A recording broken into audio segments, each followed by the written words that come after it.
A woman does not stop loving all at once. Sometimes she simply grows quiet enough for a careless man to believe she has disappeared. Duke Everett Hawthorne had walked the west corridor of Hawthorne House every evening for 11 months and 26 days without turning his head toward the music room.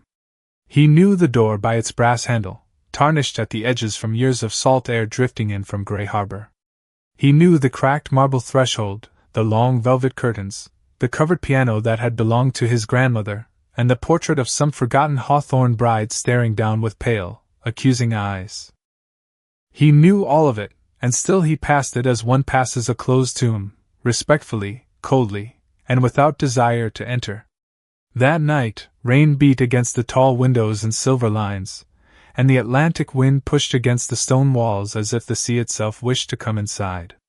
Everett moved through the corridor in a black evening coat, one gloved hand resting on the head of his cane, his expression composed into the same severe calm that had made half the county lower its voice when speaking his name. He had intended to go to his study, answer letters, drink one glass of brandy, and avoid the silence of his own bedroom until sleep became unavoidable. Then he heard her laugh. He stopped so abruptly that the candle in the wall sconce trembled. The sound was soft, not loud enough to belong to a ballroom, not careless enough to be foolish, but alive in a way that struck him harder than thunder. A woman's laugh, warm and sudden, blooming in the darkened wing of a house that had forgotten warmth. Madeline's laugh. His Duchess. His wife. For a moment Everett did not move. He could not remember the last time he had heard such a sound from her. No, worse than that. He could not remember if he had ever heard it at all. During their wedding breakfast she had smiled politely. During their first dinner as husband and wife she had answered him with careful grace. During the long months that followed, she had become a quiet presence at the far end of the table, in the chapel pew, beside the frozen windows, always dignified, always pale, always just beyond the reach he had never extended. But laughter? No. He had not given her that. Someone else had. The music room door stood half open, a blade of amber light cutting across the corridor floor. Everett stepped closer, silent on the dark runner carpet. Inside, the old piano had been uncovered, its black surface newly polished, though one corner still bore the scar of age. Duchess Madeline Hawthorne stood beside it in a cream wool gown, her chestnut hair pinned loosely at the nape of her neck, several escaped strands softened by the damp air. In her hands she held a small cloth blackened with piano dust. Across from her stood Mr. Calvin Mercer, the architect hired to restore the ruined greenhouse on the East Cliffs. He was not grand. He wore no title, no family crest, no inherited arrogance stitched into his coat. Yet he stood comfortably in Everett's house, smiling at Everett's wife as though she were not a forgotten duchess, but a woman whose smallest amusement mattered. "I only meant to test whether the keys still worked," Calvin said, holding up both hands in apology, one sleeve dusted gray. "I did not expect the instrument to object so dramatically." Madeline pressed the cloth to her mouth, trying to restrain another laugh, but it escaped anyway, gentle and bright, filling the room like the first lamp lit after a long winter. Everett felt something tighten beneath his ribs. Not anger. Not yet. Something more humiliating. Loss. Calvin reached toward the piano lid, careful not to touch her, merely brushing away a line of dust before it could mark her glove. "There," he said. "Your Grace has rescued a neglected piano and a foolish architect in the same evening." "I suspect the piano was more grateful," Madeline replied. Her voice carried a warmth Everett had not known it possessed. She looked younger in that light.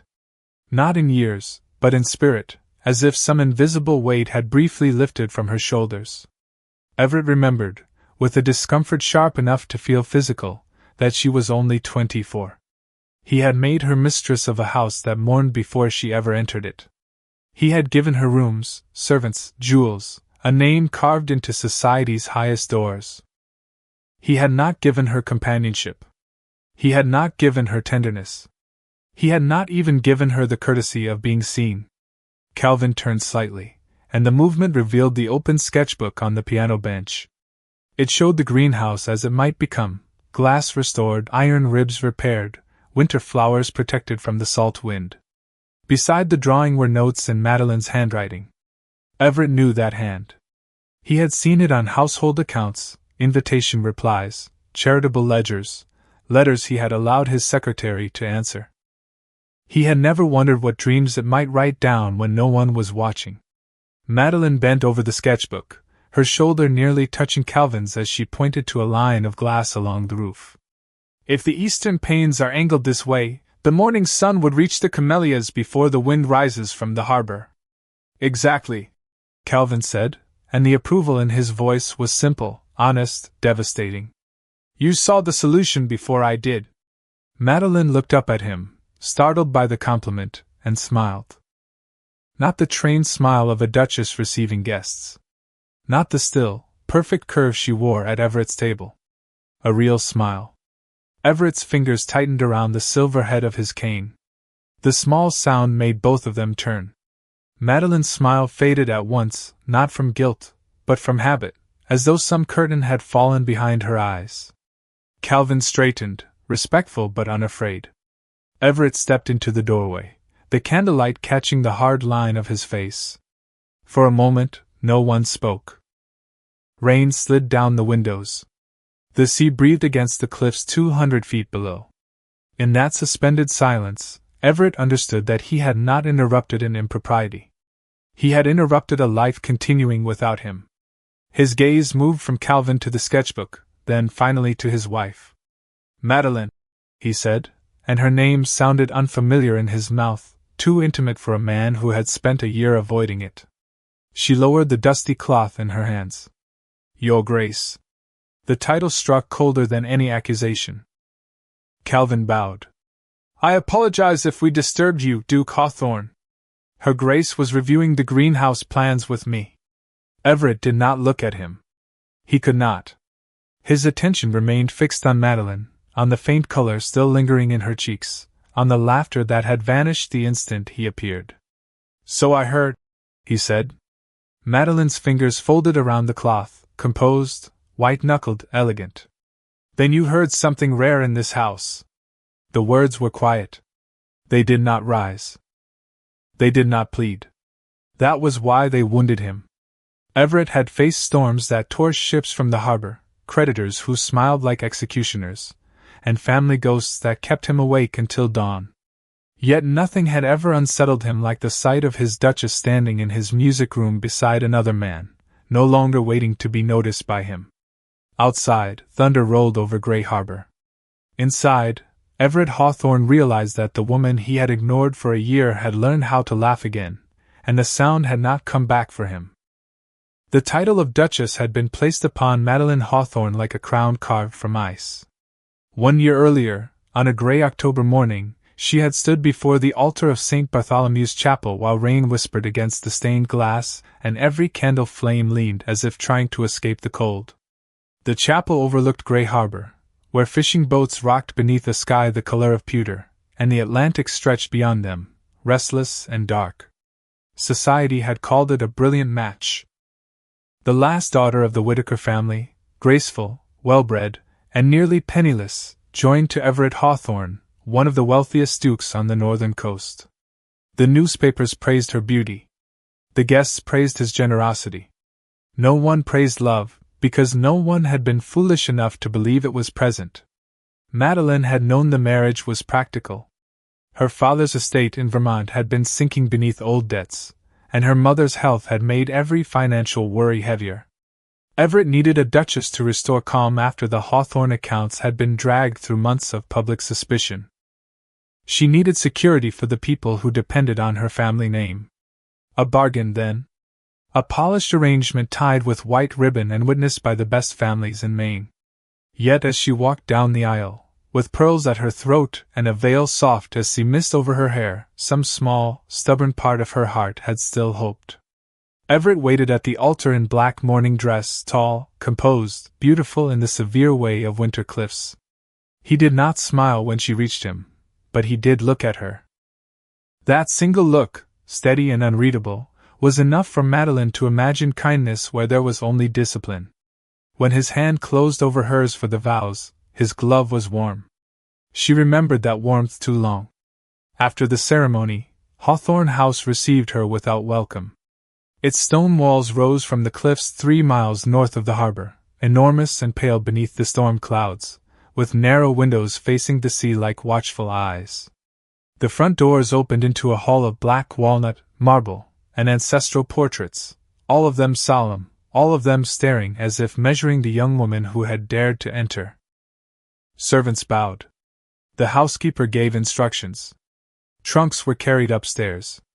Everett spoke to his steward, his attorney, his butler, and 3 waiting callers before he spoke to his wife. By then the sky had darkened. Madeline stood in the east drawing-room, still wearing her wedding gown, her bouquet wilting in her hands. Everett entered without haste and closed the door behind him. The room smelled of rain, candle wax, and roses that had been arranged by someone who did not know roses made her think of home. He looked tired, not from celebration, but from endurance. "You must be exhausted, Duchess," he said. Duchess. Not Madeline. Not my wife. Just the title, set between them like a locked gate. "A little," she answered, because she had been raised never to place her discomfort before a man already carrying burdens of his own. Everett walked to the mantel, where a silver key waited on a small tray. "The East Suite has been prepared for you. It receives the morning sun. Mrs. Vale will see that you have anything you require." He picked up the key and placed it in her palm. His fingers did not linger. "This house is yours." Madeline looked down at the key. It was heavier than it should have been. "And you, Your Grace?" Something crossed his face then, so quickly she might have imagined it. Pain, perhaps. Or warning. He turned toward the window, where rain streaked the glass in long, wavering lines. "My name, my protection, my fortune, and every comfort due to your position are yours as well." He paused. His voice lowered, not unkind, which made it harder to bear. "My heart is not among them." The sentence did not strike her loudly. It settled. It entered quietly, like cold finding the seam beneath the door. Madeline closed her fingers around the key until the metal edge pressed into her skin. She could have cried.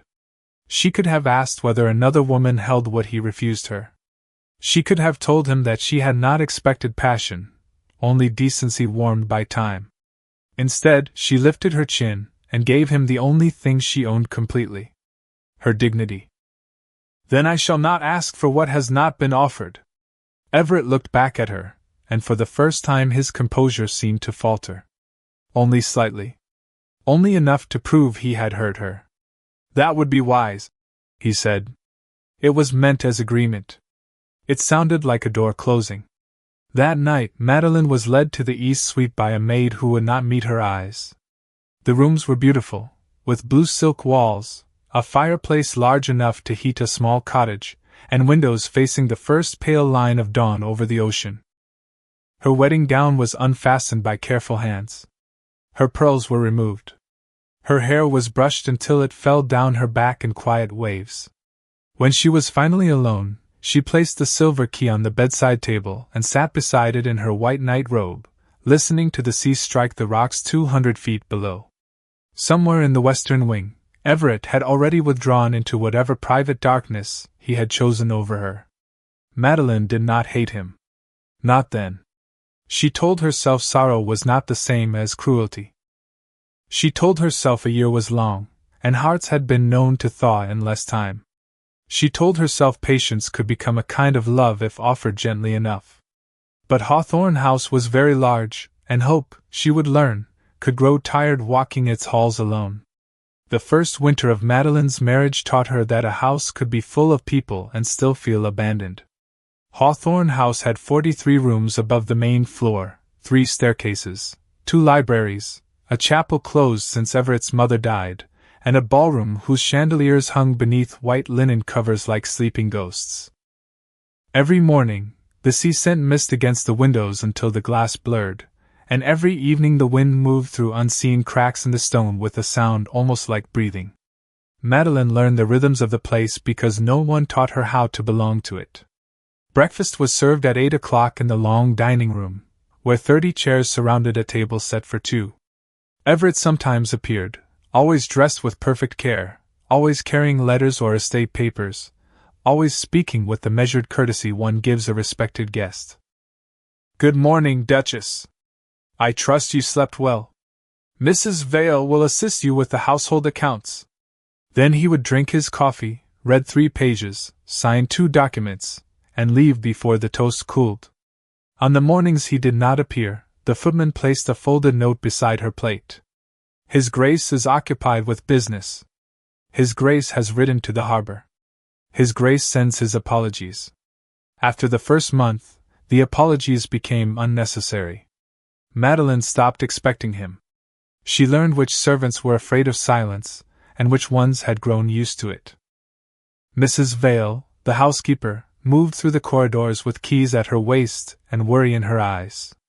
Mr. Alden, the butler, never spoke more than required. The youngest kitchen maid, Lucy, cried quietly while polishing silver because her mother in the village needed medicine and her wages were late. That was the first door Madeline opened by herself.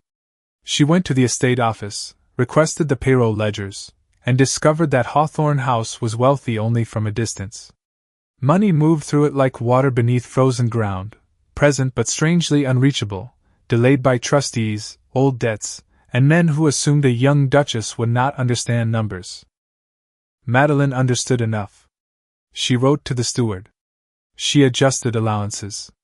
She paid Lucy's wages from her own pin money and sent broth to the girl's mother without attaching her name. By Christmas, the staff no longer watched her with pity. They watched her with hope, which frightened her more. Hope was a candle one became responsible for keeping alive. Everett did not notice. Or if he noticed, he gave no sign. On Christmas Eve, the village choir came to sing beneath the front steps, their lanterns trembling in the snow. Madeline stood in the entrance hall listening as children's voices rose into the cold. She had asked whether His Grace would join her. Mrs. Vale had lowered her eyes. "The Duke does not keep Christmas in the old way, Your Grace." Madeline looked toward the western staircase, where no footsteps came. "Then we shall keep it in a new way." She opened the doors herself and invited the choir inside for cider by the fire. The children stared at the marble floor, the antlered chandeliers, the silent portraits, and finally at her. One little boy with red ears and a patched coat whispered, "Are you the new Duchess?" Madeline knelt so he would not have to look up so far. "I am trying to be." He considered this with grave importance, then held out a paper star he had made from an old church bulletin. "Then you should have this." She accepted it as if he had given her a jewel. Later, when the hall was quiet again, she carried the paper star to the music room and placed it on the covered piano. Dust rose beneath her fingers.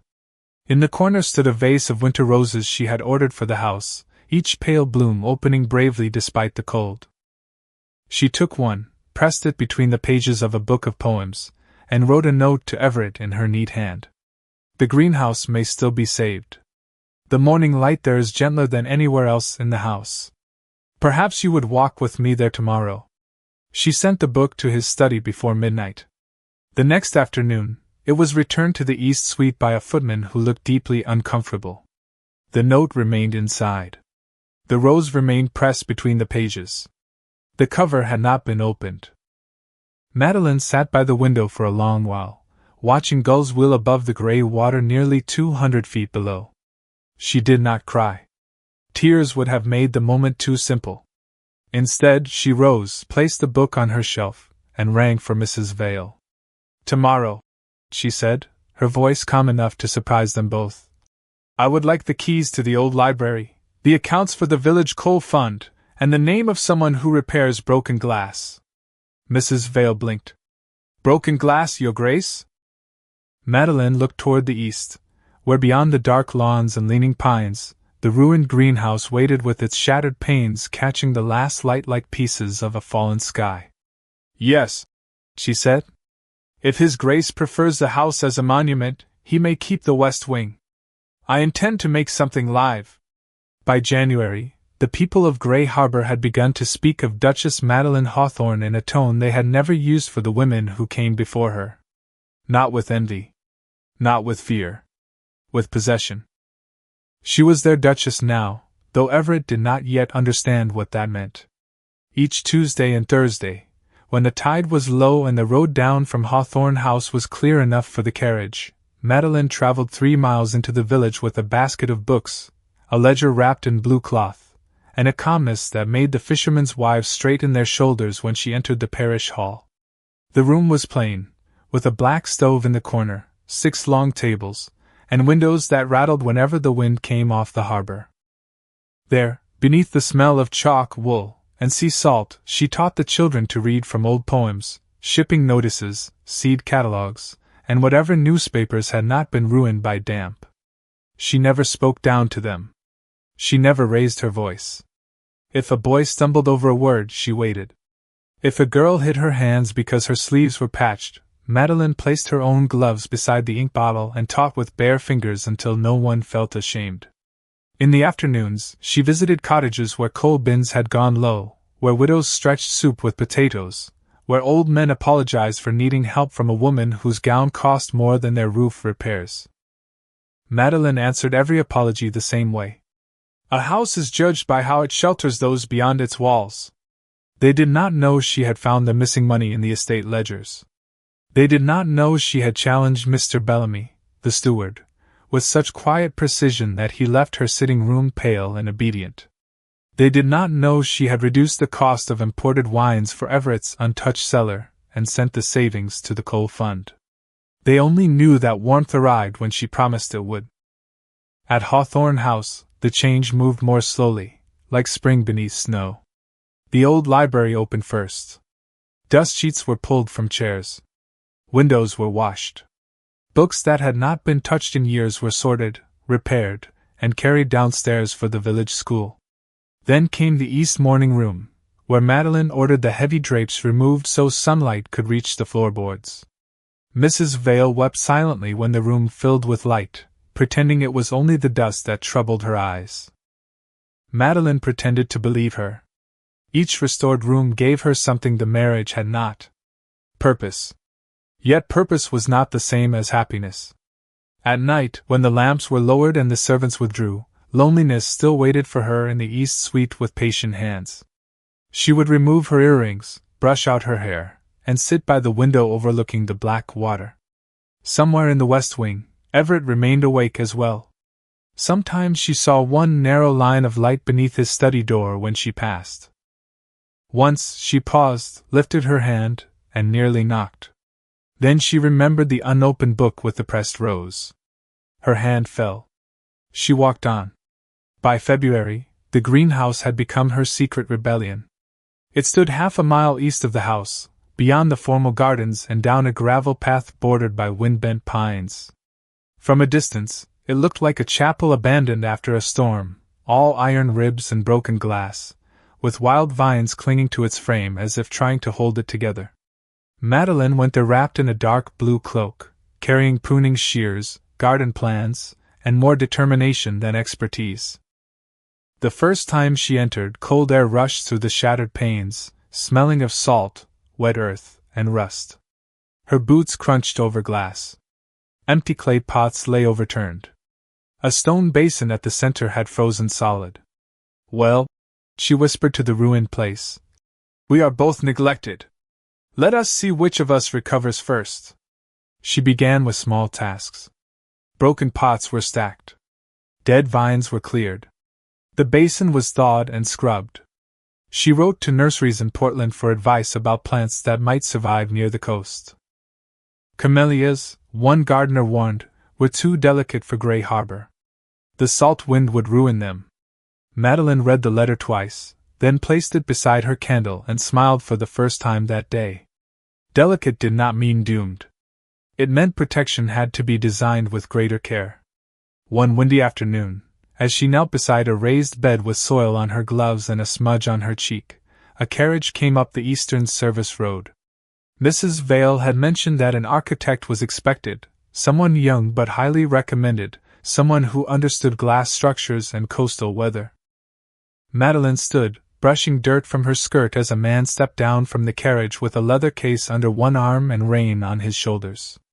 He looked at the greenhouse first, not at the house, which pleased her immediately. Then he turned to her and bowed with unforced respect. "Your Grace." "Calvin Mercer." "Mr. Mercer," she said. "You have arrived to find a patient in poor condition."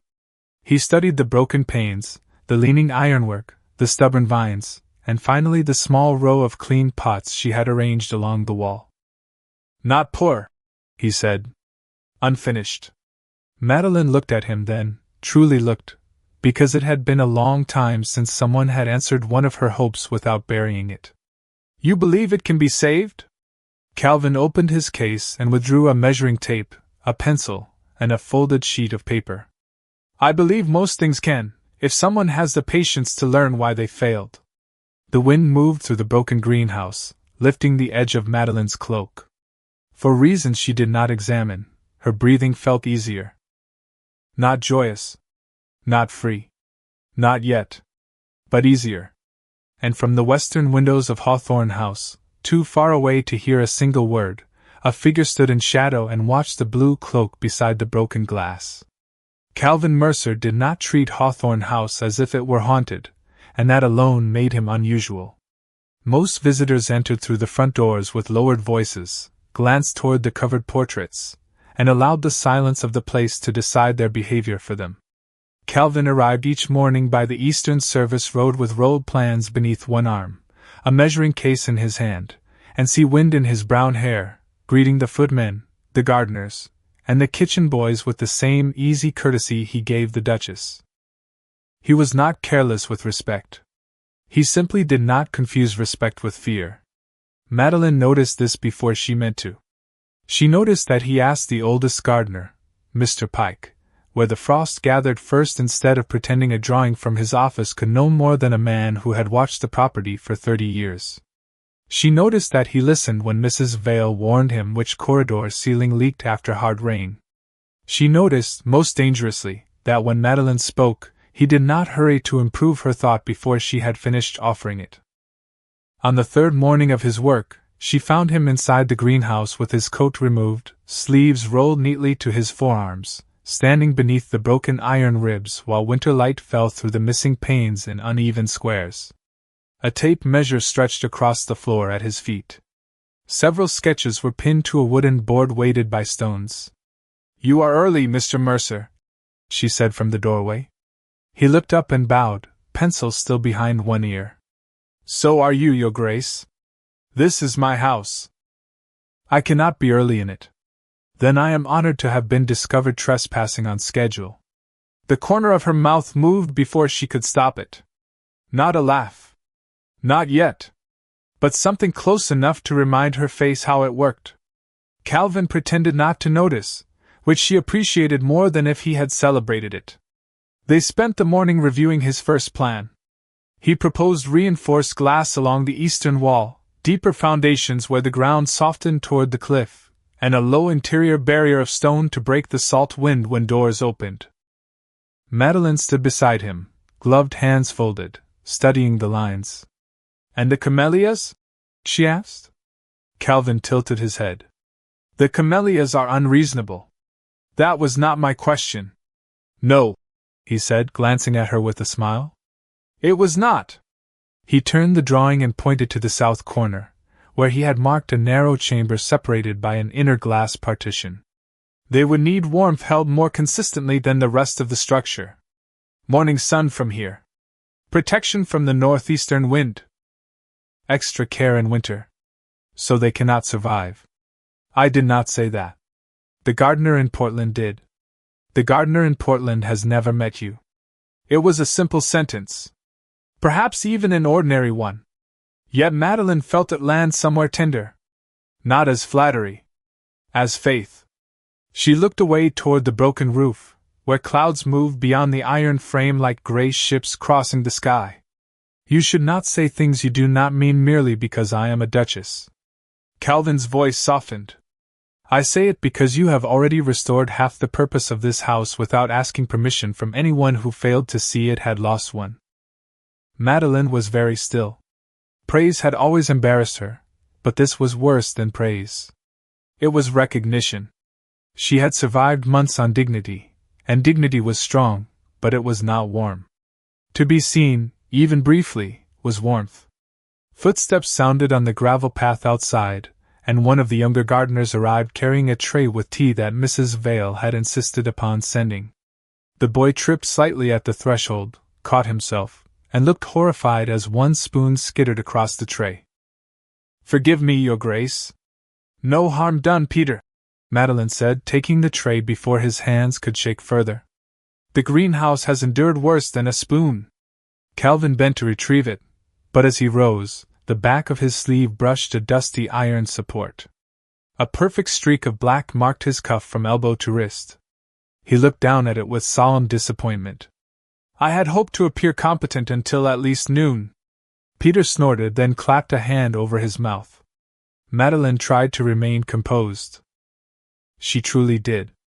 But Calvin lifted the ruined sleeve with such grave tragedy, as though the honor of American architecture had collapsed upon his arm, that laughter escaped her before she could command it back. It was small at first, startled and disbelieving. Then it grew, light and clear, rising into the cold greenhouse until even Peter smiled with relief. Madeline pressed her gloved fingers to her lips, astonished by herself. The sound felt unfamiliar, like opening a window in a room long sealed. Calvin did not stare. He simply smiled down at his sleeve. "There. The greenhouse has claimed its first sacrifice."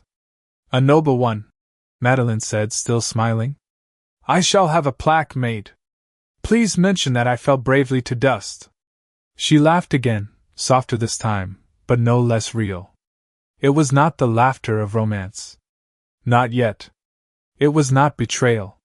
It was only the sound of a young woman remembering that she was alive. From then on, the work changed. Not in appearance, for the glass was still broken and the wind still entered without invitation, but in feeling. Madeline came each morning with lists, plant books, and questions. Calvin answered what he knew and admitted what he did not. Together they argued gently over window angles, soil depth, ironwork, and whether a house built on grief could learn to shelter fragile things. Once, when she worried that the camellias were too delicate for the coast, Calvin looked at the ruined panes and said, "Then we do not ask them to become hard. We build them a place where the wind cannot reach." Madeline lowered her eyes, and for a moment she could not speak. She thought of the East Suite, the unopened book, the cold breakfasts, the years she had spent teaching herself not to need what was never offered. "That sounds expensive," she said at last. Calvin smiled. "Most worthwhile shelter is." Neither of them saw Everett standing at an upper window of the west wing, one hand resting against the curtain he had drawn aside. He could not hear their words from so far away. He could only see Madeline's face turned toward another man, bright with attention, softened by trust. He could only see the greenhouse, dead for years, beginning to fill with movement. He could only see that something in his wife was returning to life without him. Everett Hawthorne had believed jealousy would feel like anger, but what came to him first was something far more difficult to command. It was silence. A vast, humiliating silence that opened inside his chest as he stood at the west window and watched his wife laugh beneath the broken glass of the greenhouse. He could not hear the sound from that distance, yet he remembered it from the music room with painful clarity. Light. Unafraid. Freely given. Not to him. The thought followed him through the rest of the day like a second shadow. At luncheon, Madeline sat across from him in the long dining room, her posture perfect, her voice composed as she discussed repairs to the eastern roof with Mrs. Vale. A faint smudge of garden soil marked the edge of one cuff, so small that no one else might have noticed. Everett noticed.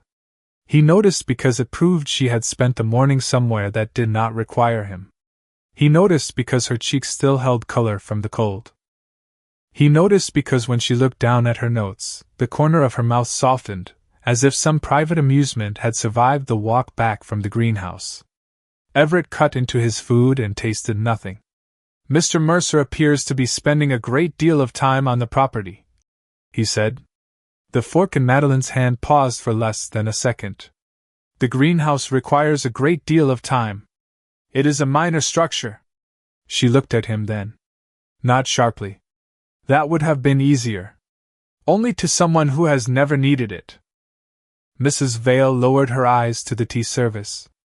The room seemed to hold its breath. Everett felt the old instinct rise, the instinct that had governed business rooms, courtrooms, estate meetings, and every difficult conversation of his life. Control the tone. Narrow the subject. Give nothing away. I was under the impression that repairs of such scale should be approved through my office. They were approved through the household account allocated to the Duchess. A generous interpretation. An accurate one. Madeline resumed folding her papers, each movement neat, calm, and devastatingly unafraid. If you wish, I shall send you the invoices. Everett's jaw tightened. That is not the matter at hand. Then what is? The question was quiet enough to pass for courtesy, but he heard the challenge beneath it. For one absurd moment, he nearly answered truthfully. The matter is that you laughed. The matter is that another man heard it easily while I spent a year making certain I never had to ask why you did not laugh with me. The matter is that you are becoming visible everywhere except where I stand. Instead, he placed his napkin beside his plate. I do not care for unnecessary familiarity between my household and hired men. The color left Madeline's face slowly, not from shame, but from disappointment so deep it looked almost weary. Mr. Mercer has shown nothing but respect. Respect can be performed. So can marriage. The words landed with perfect softness. Even Mrs. Vale went still. Everett rose. Madeline. It was a warning, though he regretted it the moment he heard himself. She stood as well, not quickly, not dramatically, but with the composure of a woman who had spent a year practicing how to remain whole in rooms designed to diminish her. You may question the invoices, Your Grace.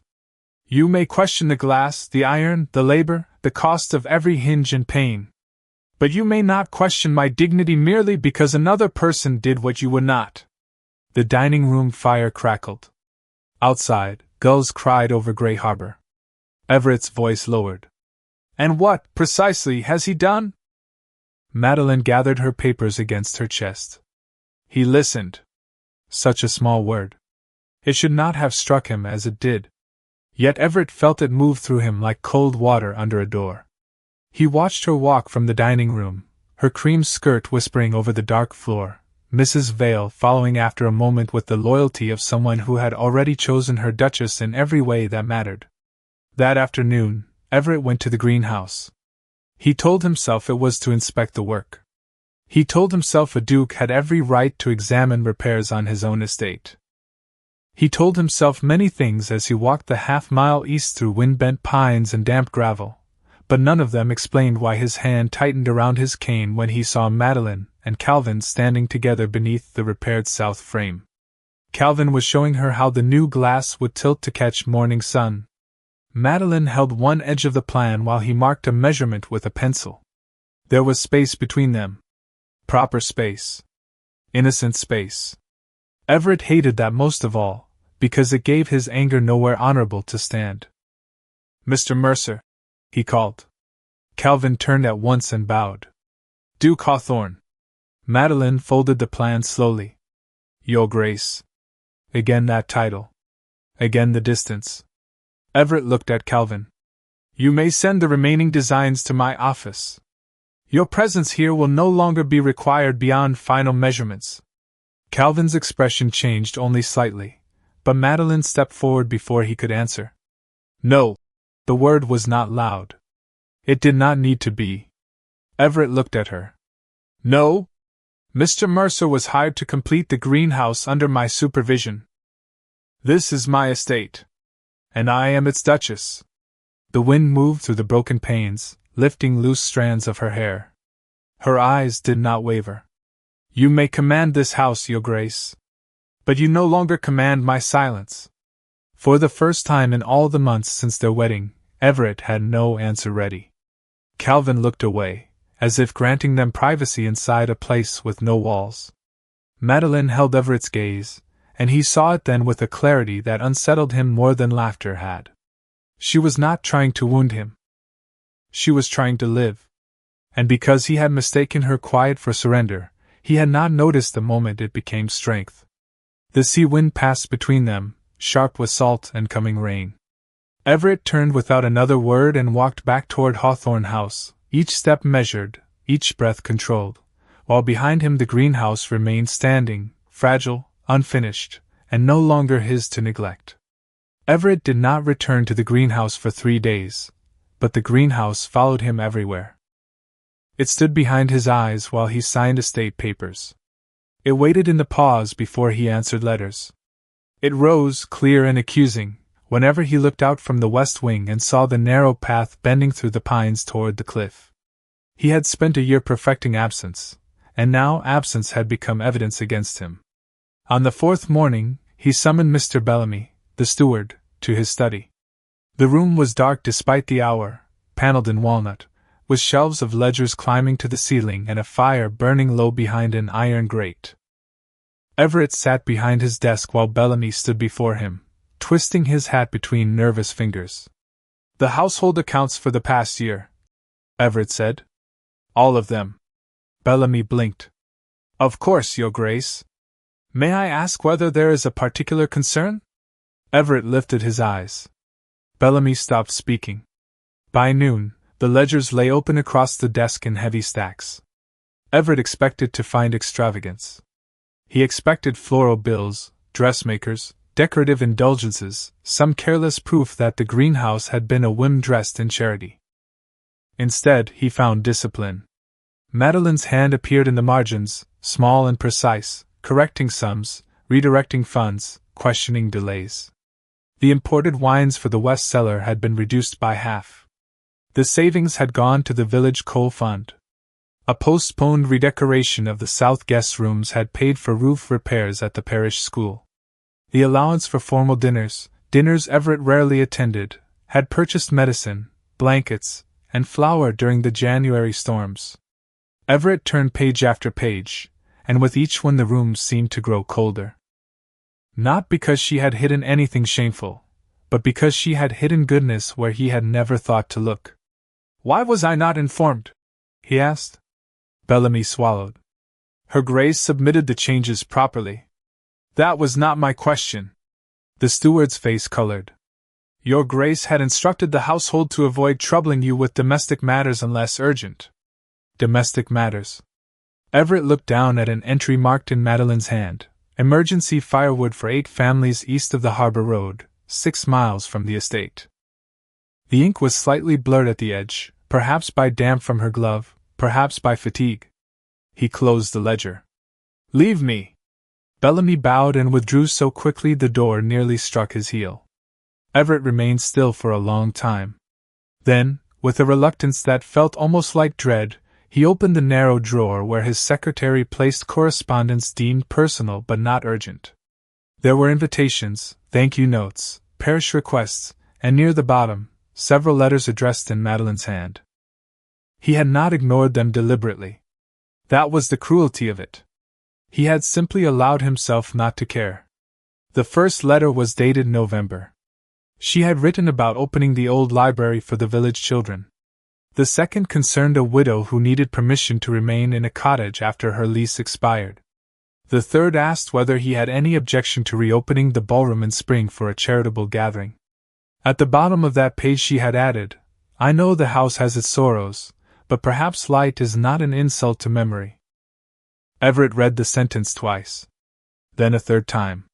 Something in his chest shifted painfully. He rose and crossed the study to the covered portrait above the mantel. For years, the portrait of his younger sister, Elise, had remained beneath grey cloth.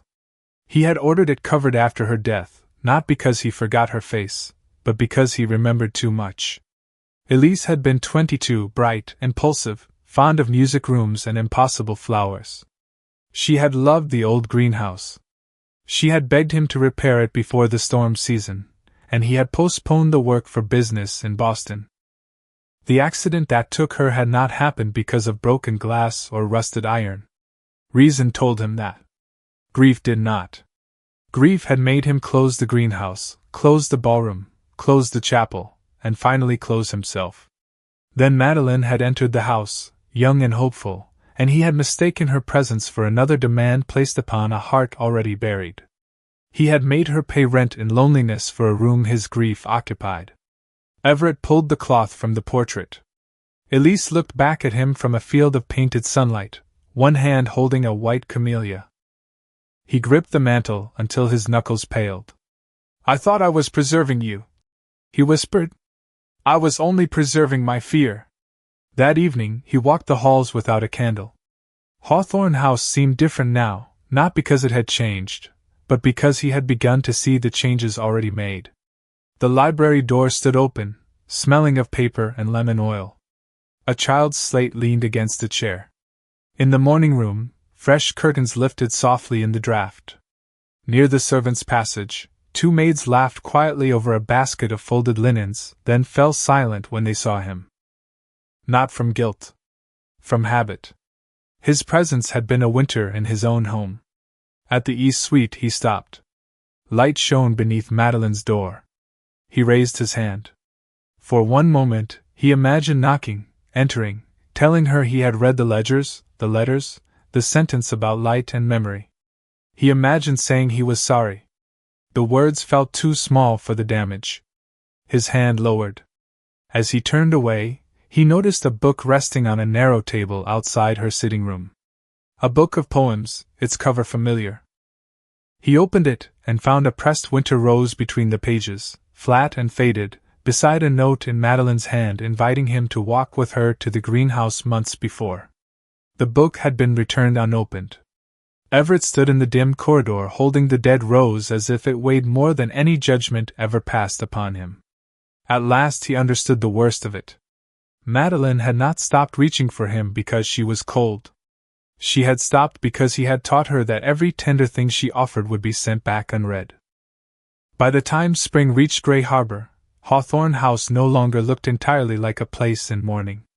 The change began quietly, with servants carrying ladders through corridors that had not heard purposeful footsteps in years, then with dust sheets drawn from the ballroom chandeliers, then with sunlight striking crystal for the first time since before Madeline had become Duchess.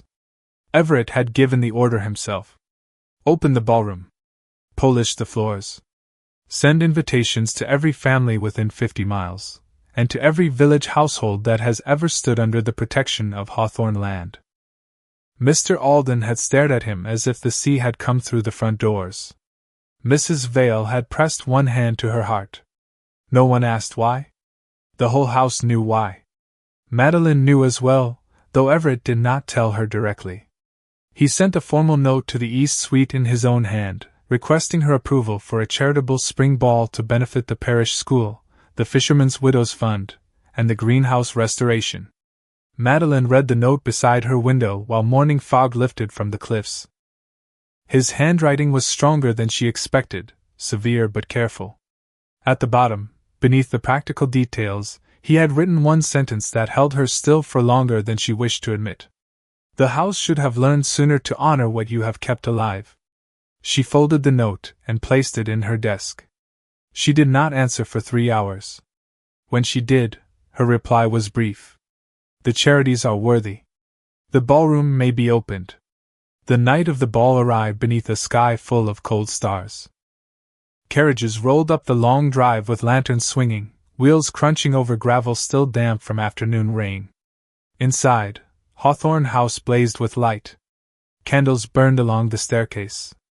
Fires glowed in every public room. The ballroom, once shrouded and silent, shimmered beneath restored chandeliers, its tall windows reflecting gold back into gold until even the oldest servants moved more softly, as if afraid to wake a dream. Society came hungry for spectacle. They had heard whispers of the silent Duchess, the absent Duke, the young architect, the reopened greenhouse. Women in satin murmured behind fans. Men with polished shoes and careful smiles glanced toward Everett, wondering whether scandal would finally crack the Hawthorne name. Everett stood near the ballroom entrance in formal black, composed as ever, yet nothing in him felt composed. He saw every face turn when Madeline entered. She wore deep ivory silk, not white enough to suggest innocence, not gold enough to plead for attention. Her hair was pinned with small pearl combs, and at her wrist was a single camellia from the first plant moved into the nearly finished greenhouse. The flower should not have survived the coast. It had. She moved down the stairs without hurry, with Mrs. Vale's proud eyes following from below and half the village children peeking from the side hall where they had been permitted to watch the first dance. Everett felt the room recognize what he had failed to see. Madeline was not merely beautiful. She belonged to the house now in a way he had never earned. Guests came forward to greet her, but she did not vanish beneath them.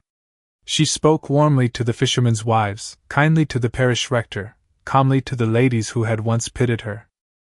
Calvin Mercer arrived late, dressed simply but properly, carrying no arrogance into a room determined to measure him. He bowed to Madeline with sincere respect. "Your Grace. The camellia looks victorious." Her smile was small, but real. It had excellent shelter. Everett saw the exchange from across the ballroom. The old jealousy rose, but it no longer came alone. Shame came with it. Understanding. The bitter knowledge that Calvin had not stolen anything. He had merely stood near a door Everett had left closed. The orchestra began tuning for the first waltz. Conversation thinned into expectation. Traditionally, the Duke should claim the first dance with his Duchess, yet tradition had been a poor husband to Madeline. Everett crossed the ballroom. The movement drew silence in widening circles. Madeline turned as he approached, her expression unreadable. He stopped before her and bowed, not as a man granting honor, but as one asking permission to stand where he should have stood long ago. "Your Grace," he said, his voice low enough for only those nearest to hear. "May I have the first dance?" Her gaze fell to his extended hand. It was the same hand that had given her the key to the East Suite. The same hand that had signed unanswered papers while she rebuilt his house around him. The same hand that had not knocked when apology first rose in him. Around them, the room waited. Calvin looked away. Mrs. Vale held her breath. Madeline lifted her eyes to Everett's. "You ask now," she said softly. "That is new." His hand remained offered. "It is late." "Yes." One word. Clean as glass. Everett accepted it without defense. "Too late?" Madeline looked toward the ballroom, at the villagers, the servants, the society guests, the children by the side hall, the chandeliers trembling above them like captured stars. Then she looked back at him, and he saw not cruelty in her face, but caution earned by loneliness. "Not before you ask," she said. "Not command." Everett bowed his head. "Then I am asking." For a moment, he thought she might refuse him before them all, and he knew he would deserve it. Madeline placed her gloved hand in his. The room released its breath. The orchestra began, and they stepped into the waltz with a careful space between them, elegant enough for society, painful enough for truth. Everett did not draw her close. He did not presume. He followed the measure and let her decide the distance. "The house is beautiful tonight," she said after a long silence. "Because you made it so." Her eyes flickered, but she did not soften completely. "No. I only opened the curtains." "That was more than I had courage to do." The admission moved between them, fragile as the camellia at her wrist. Madeline looked past his shoulder toward the windows, where darkness pressed against the glass and the sea waited beyond the cliffs. "Courage is not opening a ballroom for one night, Everett." It was the first time she had used his name that evening. It struck him harder than applause could have. "What is it, then?" he asked. The waltz turned them beneath the chandeliers, light crossing her face and leaving again. "Returning the next morning," she said. "And the next? And the next?" Everett closed his fingers more carefully around hers, as if holding not possession, but a promise he had not yet earned. When the music ended, the room applauded, but Madeline stepped back before he could believe the dance had forgiven him. She gave him a graceful curtsy, then turned to speak with the parish children waiting shyly near the door. Everett remained beneath the chandeliers, surrounded by light, and understood that the first dance had not restored his marriage.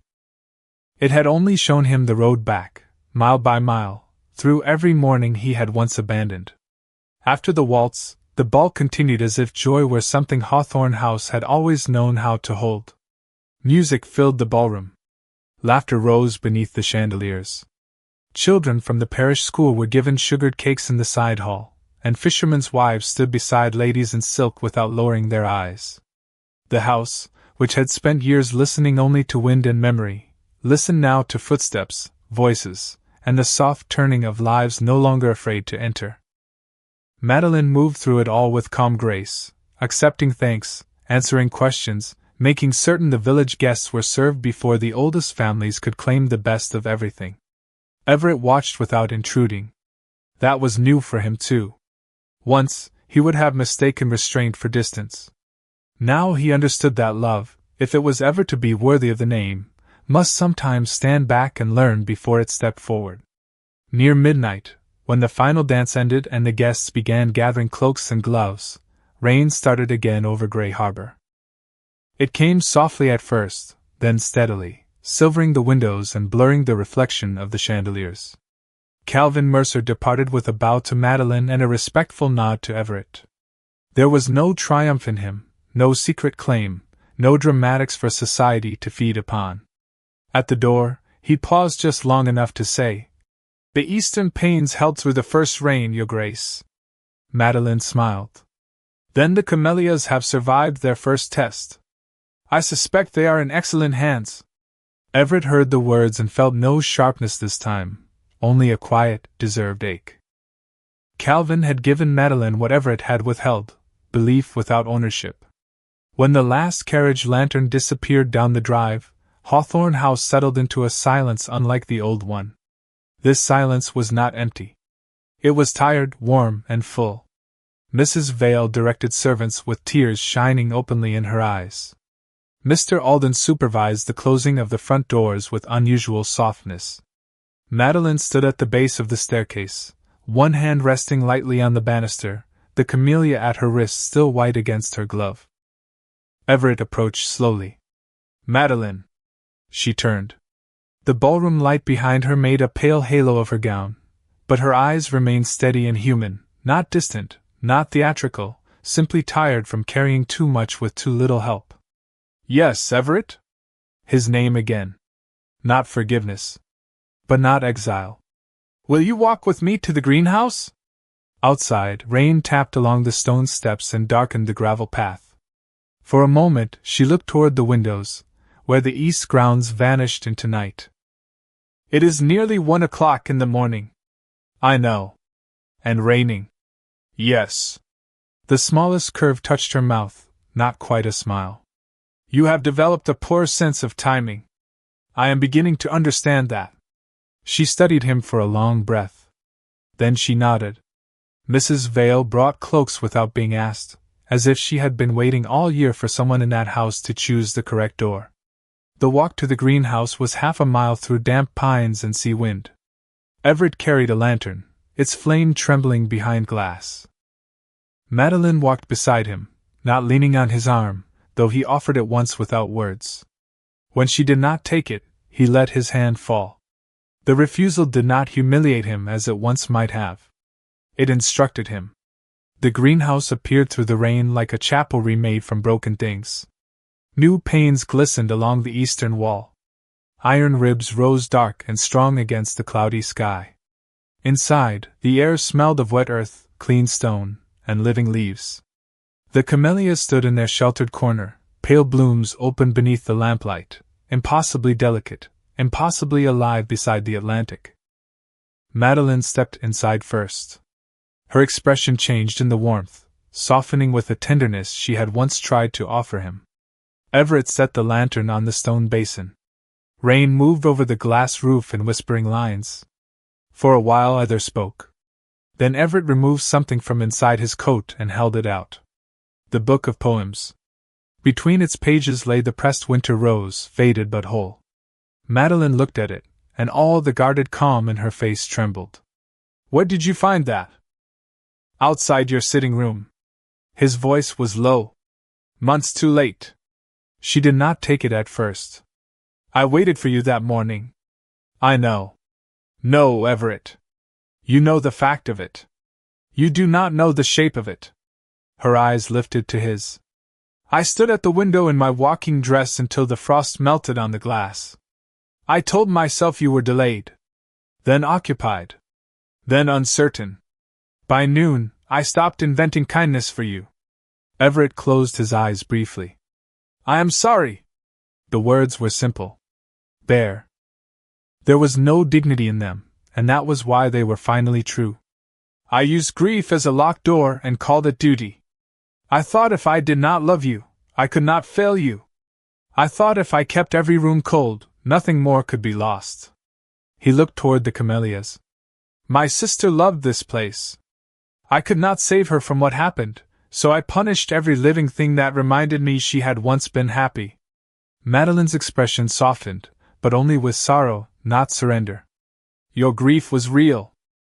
Yes. He looked back at her. But what I did to you was real too. Rain beat gently above them. Somewhere beyond the glass, the sea moved against the cliffs 200 feet below, patient and immense. Everett lowered himself to one knee on the damp stone floor.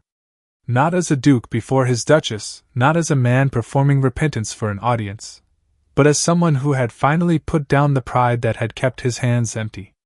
Madeline drew a small breath. Everett, I am not asking you to forget, he said. I am not asking you to pretend one dance, one ball, or one apology can repair a year of absence. I am asking for the right to begin badly, humbly, and every day until beginning becomes trust. His voice roughened, but did not break. Let me come to breakfast. Let me read the letters myself. Let me walk the village road with you. Let me learn the names of the children who call you theirs. Let me knock before entering, ask before assuming, and remain when silence would be easier. Let me begin with tomorrow. Madeline looked down at him for a long time.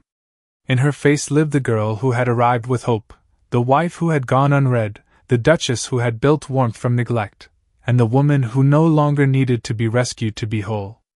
At last, she reached for the book. Her fingers brushed his only briefly as she took it.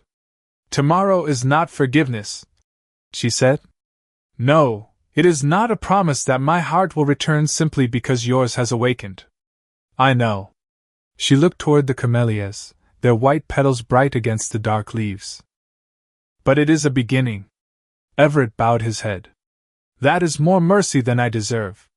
It is not mercy, Madeline said quietly. It is a door. You will have to walk through it every morning. Slowly, she offered him her hand. This time, when he took it, she allowed him to rise. He held her carefully, not as possession, not as victory, but as a man holding the first fragile proof that something living might survive if sheltered with patience. They did not embrace. They did not need to. The rain softened above them, and the greenhouse held. Weeks passed, then months, and Hawthorne House learned a different rhythm. Everett came to breakfast, not always with perfect words, but with presence. He walked the 3 miles to Grey Harbor beside Madeline and listened while children read aloud in the parish hall. He reopened the chapel, not as a shrine to loss, but as a place where memory and living could stand together. The ballroom did not close again. The library filled with village voices. In the greenhouse, the camellias bloomed through storms no gardener in Portland had believed they could endure. And sometimes, in the late afternoon, when sea light turned the glass gold, Madeline laughed. Not loudly. Not carelessly. But freely. Everett never tried to own the sound. He only received it with gratitude, knowing what it had cost her to find it again. Some hearts do not awaken when they are loved. They awaken when they realize love has learned to live without them, and spend the rest of their days becoming worthy of being invited back.